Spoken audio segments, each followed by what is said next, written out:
Ya, terima kasih buat kesempatan kali ini. Perkenalkan, saya Michael, calon guru penggerak angkatan 7 Kabupaten Melawi, ya, dari SMK Negeri 1 Tanah Pinang. Ya. Baiklah, kesempatan kali ini bersyukur sekali di cuaca yang sedikit mendung tapi adem gitu kan, kita dapat berkumpul bersama. Dengan program pada hari ini saya akan berbagi mengenai aksi nyata modul 1.4, yaitu budaya positif. Nah, Bapak Ibu, hari ini adalah pembukaan tadi sudah saya sampaikan. Yang kedua, saya akan membacakan kompetensi lulusan, capaian umum dan capaian khusus. Kemudian ada juga pemahaman inti, eksplorasi konsep dan refleksi. Mengembangkan dan mewujudkan visi sekolah yang berpihak pada murid, berlandaskan nilai-nilai kebajikan universal atau sesuai dengan karakter profil pelajar Pancasila. Nah, ada beberapa bagian yang sudah kita lalui bersama, termasuk beberapa waktu yang lalu kita sudah mencoba membuat atau merumuskan visi misi sekolah. Kemudian juga salah satu tuntutan sekarang bahwa kita akan membuat komunitas komunitas belajar, ya, komunitas sekolah yang ada di sekolah. Nah, berikutnya capaian umum dari modul 1.4 ini dengan profil pelajar Pancasila. Lalu yang terakhir adalah memahami peran sebagai guru untuk membangun budaya positif dengan menerapkan konsep disiplin positif dalam berinteraksi dengan siswa atau murid. Ya, capaian khusus pada modul 1.4 ini adalah mendemonstrasikan pemahaman calon guru penggerak mengenai konsep budaya positif yang di dalamnya terdapat ada perubahan paradigma stimulus respon dan teori kontrol. Kemudian ada 3 teori motivasi perilaku manusia. Kemudian ada motivasi internal dan eksternal, keyakinan kelas, hukum dan penghargaan, 5 kebutuhan dasar manusia, 5 posisi kontrol, dan segitiga restitusi. Nah, ini nanti akan saya bagikan dengan Bapak Ibu materi-materi ini. Lalu yang berikutnya adalah menerapkan strategi disiplin positif yang memerdekakan murid untuk menciptakan ekosistem sekolah yang aman dan berpihak pada murid. Artinya bahwa nanti kita coba mencari strategi apa yang kira-kira bisa membantu kita untuk mendisiplinkan murid. Artinya nanti kita melihat seperti apa disiplin yang sebenarnya, seperti itu. Lalu yang ketiga adalah menyusun langkah-langkah dan strategi aksi nyata yang efektif dalam mewujudkan kolaborasi dengan seluruh pemangku kepentingan sekolah, ya, misalnya orang tua, ketua komite, dan lain sebagainya, agar tercipta budaya positif yang dapat mengembangkan. Ini ada pertanyaan pemantik yang kira-kira coba kita jawab. Bapak tidak meminta kita satu persatu, tetapi coba kita lihat, perhatikan dari pertanyaan pemantik ini. Menurut Bapak Ibu semua, ya, ada 3 pertanyaan, setuju atau tidak, gitu ya. Hukuman dapat mendisiplinkan anak. Nah, kira-kira itu pertanyaannya. Setuju tidak kalau hukuman itu dapat mendisiplinkan anak? Lalu yang kedua adalah dengan melakukan pemberian hukuman dengan hal positif seperti membaca atau membersihkan halaman sekolah, apakah dapat meningkatkan disiplin anak? Setuju enggak? Kalau kita memberi hukuman membaca, membersihkan halaman gitu, misalnya terlambat, kita kasih hukuman untuk membersihkan kelas, ruangan, dan lain sebagainya. Setuju tidak gitu ya? Yang ketiga, memberikan penghargaan dapat meningkatkan motivasi belajar anak. Setuju enggak? Kalau misalnya kita dalam pembelajaran aktivitas di kelas, ada siswa yang berhasil menjawab pertanyaan, kita kasih penghargaan. Penghargaannya misalnya tidak hanya bentuk hadiah, berupa barang, tetapi bentuk pujian, seperti itu. Setuju enggak Bapak Ibu? Itu dapat meningkatkan motivasi belajar anak-anak. Ya, gitu ya. Oke, kita lanjut. Jadi pada hari ini kita akan membahas setidaknya ada 6 topik, ya. 6 topik yang akan kita pelajari bersama. Yang pertama disiplin positif dan nilai-nilai kebajikannya, ya.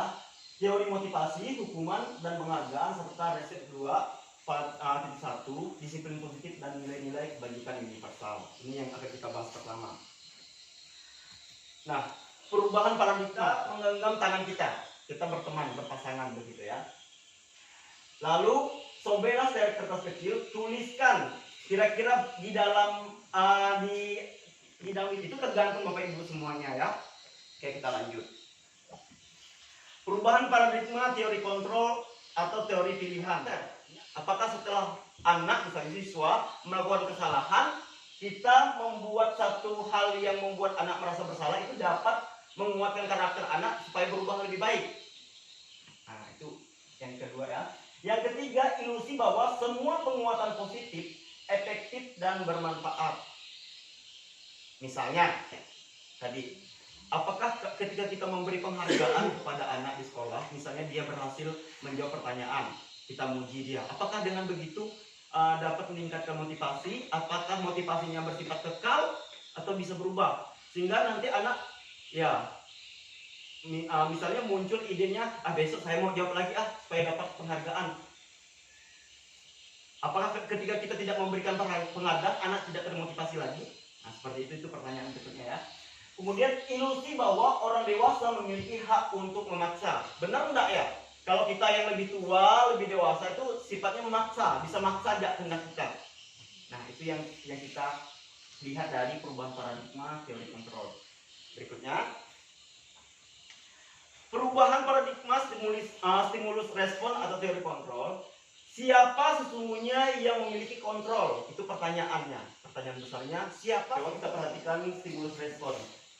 Yang kedua, perilaku buruk dilihat sebagai suatu kesalahan.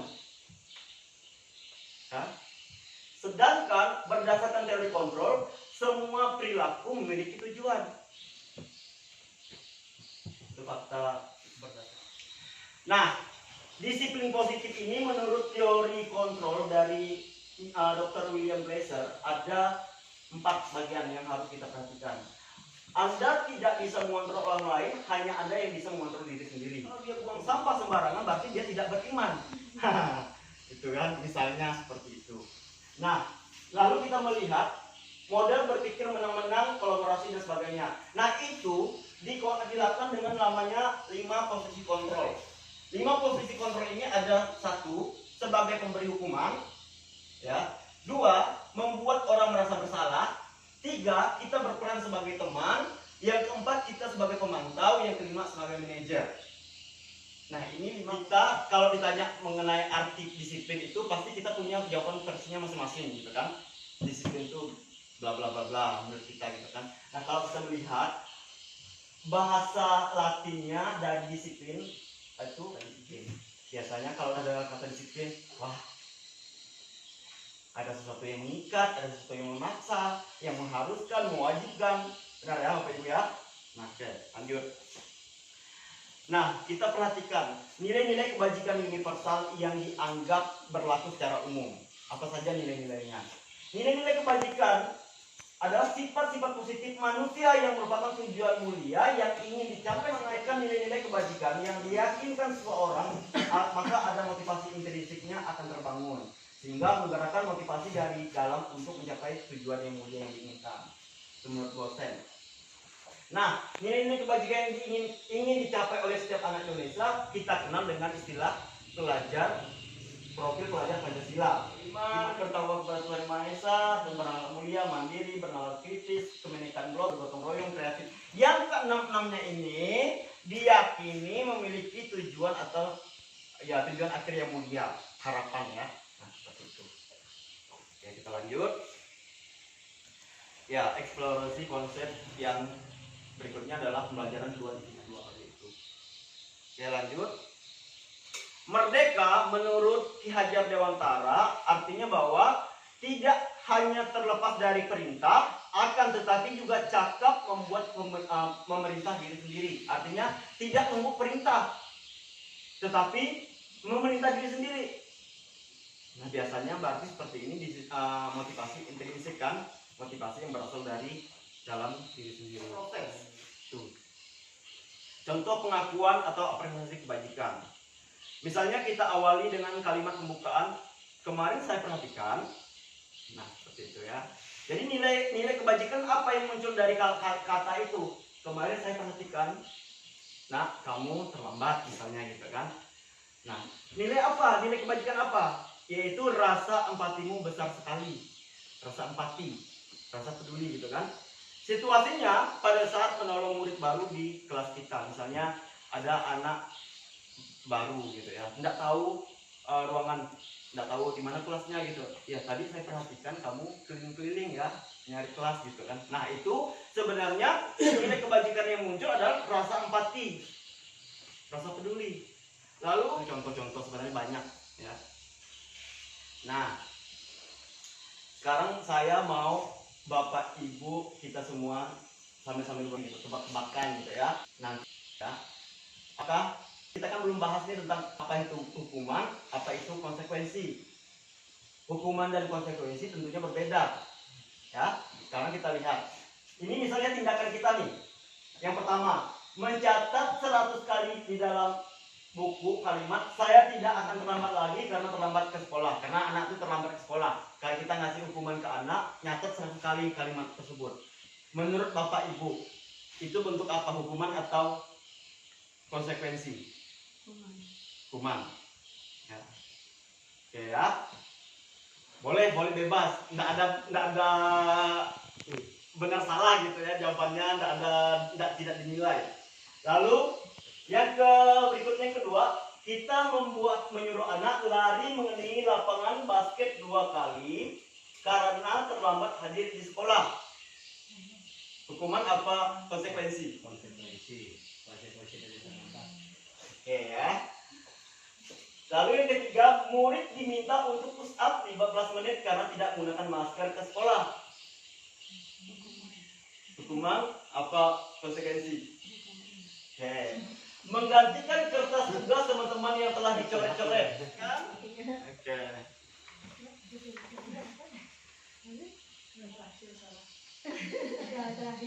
Yang terakhir salah. Oke. Yang terakhir salah. Sebenarnya gini, itu kan anak itu kan lagi pelajaran PJOK olahraga kan. Kalau misalnya dia terlambat disuruh lari, sesuai tidak dengan pelajarannya? Nah itu konsekuensinya gitu ya. Nah kira-kira seperti itulah Bapak Ibu. Jadi setidaknya kita sudah bisa membedakan ya, walaupun belum belajar arti kata hukuman itu seperti apa, konsekuensi seperti apa gitu ya. Oke. Nah kita lihat perbedaannya. Perbedaan hukuman dan konsekuensi. Hukuman dia. Nah sekarang kita lihat apa itu restitusi. Ini tadi yang kita sudah baca dari awal. Nah restitusi itu suatu tindakan proses menciptakan kondisi bagi murid untuk memperbaiki kesalahan mereka. Tidak apa-apa, nah proses namanya ya. Nah, seperti ini. Kalau kita melihat di tabel ini, identitas gagal anak yang gagal itu seperti apa ya? Dari hukuman misalnya. Suatu yang menyakitkan harus terjadi. Tidak nyaman untuk murid ya, anak untuk jangka waktu yang panjang. Korban dalam tanda kutip menekan materi ini bisa saya bagikan. Nah, ini ciri-ciri restitusi ada 9. Bukan untuk menebus kesalahan, namun untuk belajar dari kesalahan, mencari tahu, menemukan cara solusi. Atau di tahun ajaran baru, semester baru, tidak boleh masuk 10 menit setelah guru misalnya. Atau sebelum bel harus masuk 15 menit absen dulu. Nah, itu seperti itu. Contohnya ya, kita lihat. Mengapa tidak peraturan saja? Mengapa harus keyakinan kelas? Kenapa misalnya Bapak Ibu kan buat perjanjian dengan anak-anak nih. Yang berikutnya ya. Mengapa kita memiliki peraturan harus menggunakan helm bila mengendarai kendaraan roda 2? Nih saya tanya Bapak Ibu. Bapak Ibu, kalau kita pakai helm, ya pakai motor ya pasti pakai helm. Kalau ke sepeda jarang ya, kecuali balap sepeda gitu kan. Kenapa kita harus pakai helm kalau naik motor? Selamatan. Biar aman ya. Aman. Berarti kan ada keyakinan bahwa kalau kita pakai helm aman kalau kita misalnya jatuh atau segala macam gitu kan? Oke. Bukan karena taat peraturan, nanti takut aja gitu. Itu juga. Tapi yang Salah paling penting satunya. adalah bonus kita yakin dulu kan bahwa kita pakai helm untuk keselamatan kan, bukan hanya karena raja itu bonus lah gitu kan. Lalu yang kedua, mengapa kita memiliki peraturan 3M? Menggunakan masker, mencuci tangan, menjaga jarak 1,5 meter. Biar apa misalnya pada posisi pandemik COVID kemarin ya, yang kena corona, supaya tidak kena corona ya, terjangkit. Berarti ada nilai universal apa tuh? Mengenai apa? Kesehatan kan? Supaya sehat gitu kan. Lalu mengapa kita memiliki peraturan harus datang tepat waktu pada saat mengikuti pelatihan? takut terlambat, atau malu, ngerasa bersalah. Untuk mendukung motivasi intrinsik, kembali ke nilai-nilai atau keyakinan-keyakinan lebih menggerakkan seorang dibandingkan mengikuti serangkaian peraturan. Biasanya yang berbentuk keyakinan itu lebih mendalam sifatnya, membekas. Tetapi kalau hanya bentuk peraturan saja, mungkin Bapak Ibu lihat Bapak sering pakai helm gitu kan? Nah, bayangkan ke Kota Baru kamu pakai helm, apa tujuannya? Ada dia. Biar tak panas salah satunya, benar. Biar tak kosong gitu kan. Tetapi sebenarnya intinya adalah supaya tetap selamat, karena kepala kita kan bagian organ yang paling penting ibaratnya ya. Jadi menurut saya kalau ke helm itu selain tak panas tadi itu, raja sih tidak mungkin top ya. Tetapi itulah dia ya keyakinan tadi. Oke, lanjut. Nah, sebenarnya kalau kita melihat dari diagram ini, oke.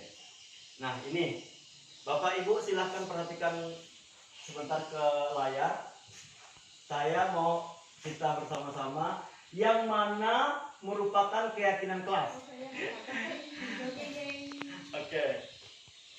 Kalau kita melihat ya, selalu kembalikan ke bukunya. Nanti jawabannya ditunda dulu ya. Kita lihat nih, ini lagi nih. Peraturannya kan selalu kembalikan buku ke tempatnya. Apa nilai keyakinan yang kita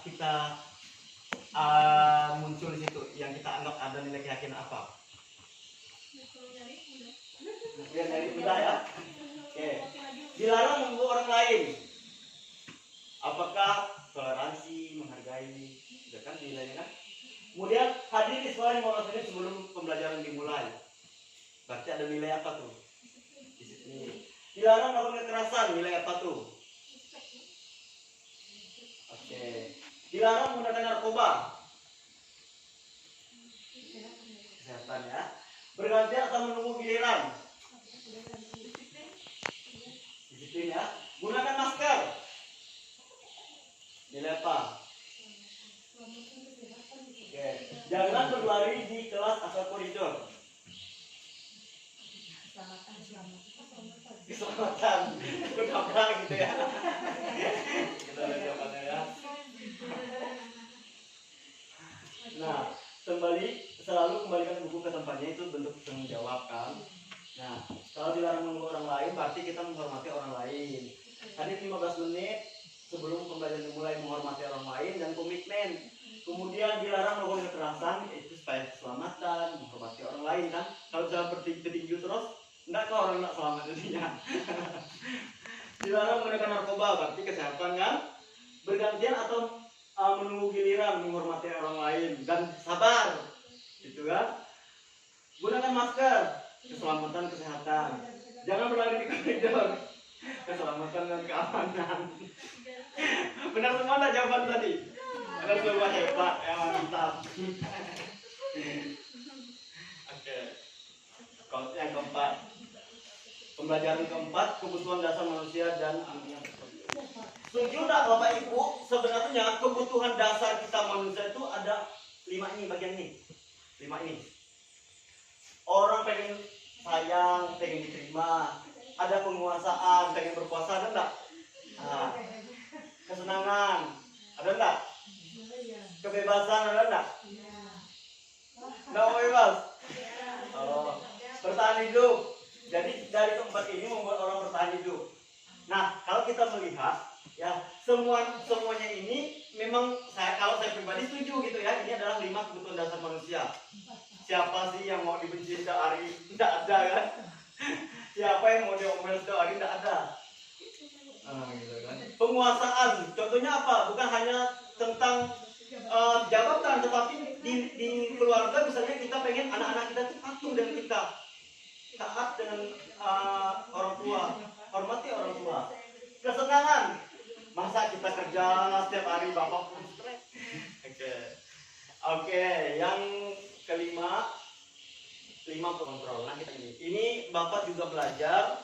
Ini bagian yang menurut saya ini ya penting dipahami untuk kita sebagai pendidik ya.